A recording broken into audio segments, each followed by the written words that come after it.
Good morning. My name is Sarah Jemison, and I'm a member of the St. Mary's class of 2011. And I have the honor of introducing your chapel speaker for this morning, and my classmate, Meg Gould. Meg arrived to St. Mary's in 1995, wearing glasses and mainly known for the eye patch that we would later learn she wore on the wrong eye for 6 months. But despite that early adversity, she persevered. She was involved in just about everything: student council, soccer, lacrosse, and various probably not school-approved weekend activities. After graduation, she continued on to UVA, where she was involved in many endless activities and studies and graduated with a degree in global studies and French. She went on to law school at Columbia, where she focused on criminal justice, domestically working with formerly incarcerated folks, and internationally working for the abolition of the death penalty.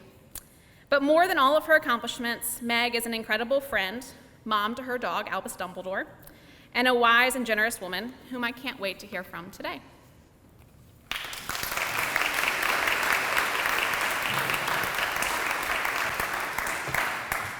Good morning, everyone. Thank you, Sarah, for that introduction. It is extremely humbling to be back at the podium here as an alumni chapel speaker. I have so many memories of chapel. Like the time that, during the Christmas pageant, when I was dressed as Joseph, I got a 4-inch splinter right there, right before going on in the tableau. Every painful minute by painful minute that I stood unblinking in that live tableau, the splinter dug in further. Some of you may know my aunt, Mrs. Parker, shout out, she's sitting in the front row, the hero of that day, who rushed me to the minor med right after to remove the plank of wood from my body. Thinking I was returning to school a martyr, I was humbled to find out that the angel Gabriel in my same tableau one-upped my minor med emergency by being rushed to the ER because of a kidney stone. We both ended up fine, and most importantly, we gave that performance our all. We never let the audience see our pain. I also remember when, during Big Sister Chapel, as I carried a large plant I had as a gift from my sister down these stairs after my speech, I wiped out, dirt flying everywhere, and the entire chapel, including Mr. Throckmorton, gasped in shock, but my sister just joined me on the floor to pick up the dirt and laugh it off. Despite these very salient chapel memories, I can't say that I remember any or many alumni speeches. One comes to mind, at least, and that speaker was Morgan Beckford. Morgan Beckford was an opera singer and a 2006 St. Mary's grad. Her voice captivated all of us. And since singing opera worked so well for her, I thought I'd give it a shot today. All right, actually, my voice would break the mic, so I'm not going to do that. But I bring up Morgan's speech because it informs my own story. Her confidence in knowing exactly what she wanted to do in high school, and then pursuing and achieving her goal of becoming an opera singer was inspiring. At the same time, her decisiveness, knowing exactly what she wanted to do so early in life, was intimidating. Raise your hand if, like Morgan, you already know what career you want to have. Okay, it's amazing. I was like the silent majority in the room. I had no idea what I wanted to do at St. Mary's. What do you want to be can be a very narrow question. And when I was a student at St. Mary's, I tried to embody at least 12 different identities at any given time. And aside from being a student, most of my identities were not career-related. I was a soccer player, a lacrosse player. I was a community fund member, a middle child, a sister, a daughter, a friend. At St. Mary's, it felt like these layers of identity were accepted or even encouraged. But when I went to UVA for college, I worried that I extended my freedom of identity a little far, moving into identity crisis territory. I wanted to keep my future career options open, which meant that I kept every option open. I chose an interdisciplinary major that allowed me to take classes across whatever discipline I chose. I became a global citizen and studied and worked in Morocco and France. I wanted to be a teacher, so I enrolled in education courses, but also a human rights advocate, so I took international politics. After college, I still did not have the answer to what I wanted to be. Initially hoping to balance international studies and education, I moved to Botswana, which is a country right above South Africa, and I became a math teacher. And when my fellowship ended, I returned to UVA and changed my title from teacher to youth development coordinator. But after a few years in that role, I wanted to rekindle my interest in international human rights. So I applied to law school to become a lawyer.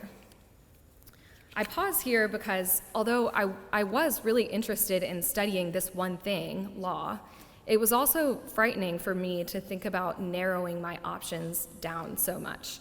How would I define myself if becoming a lawyer, the one thing that I had decided to invest 3 years in, didn't fit? But fortunately for me, and strangely, narrowing my professional path to law helped me realize just how expansive my identity and my interests and values could still be. That focus did not erase my experiences beforehand, and in fact, the prior jobs and interests that I had were consistent with the choice that I made to return to school. Ask my St. Mary's friends, and it makes sense that finding meaning in the community fund here led me to explore what community meant on a global level later, or that growing up here in Memphis developed my interest in education and law and justice movements. Exploring and changing what I did helped me understand what interests and values I held constant over time, which in turn helped me clarify who I was. So while I was in law school, I started focusing more on who I was and who I wanted to become. I learned to take risks without losing my sense of self. My first summer of law school, I decided to test my boundaries by interning in Freetown, Sierra Leone, with a small women's criminal defense team. I had never been to West Africa and did not know a soul in Sierra Leone. My internship focused on opposing Sierra Leone's death penalty, and I had never even worked on this subject before. Yet, this sight unseen internship transformed into a years-long relationship with that team. I have now worked with the same people to advocate for abolition of the death penalty in Sierra Leone, in Ghana, and next month in Taiwan. I discovered a fundamental part of my identity and a purpose by taking this risk, that I believe in advocating for those who lack the power to advocate for themselves.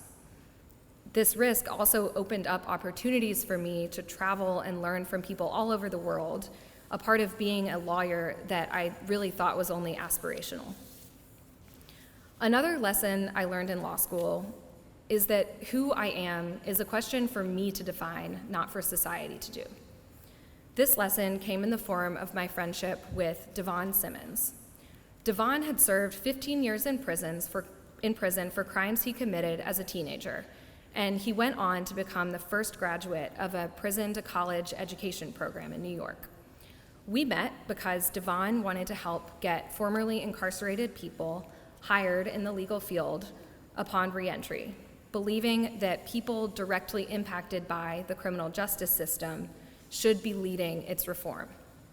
Together, we founded a program at the law school that invited formerly incarcerated individuals to work alongside law students and gain training for jobs in the legal field. Although society had defined Devon by the one negative period in his life, Devon defined himself as a teacher, a mentor, an advocate, a traveler, and a father. Likewise, Devon could have identified me as just a white, privileged Southern girl with much to learn about racial justice and little to contribute. But he did not assume what or who I was. Instead, Devon allowed me to define my own contributions to this group to make mistakes, to learn, and Devon supported my leadership just as I supported his. Of course, what we do for a job has value, but it never fully captures who we are. I first learned that here. St. Mary's focuses on questions of identity, not career choice. That's an amazing privilege, being able to discover our abilities and our passions and values before we plunge into a profession.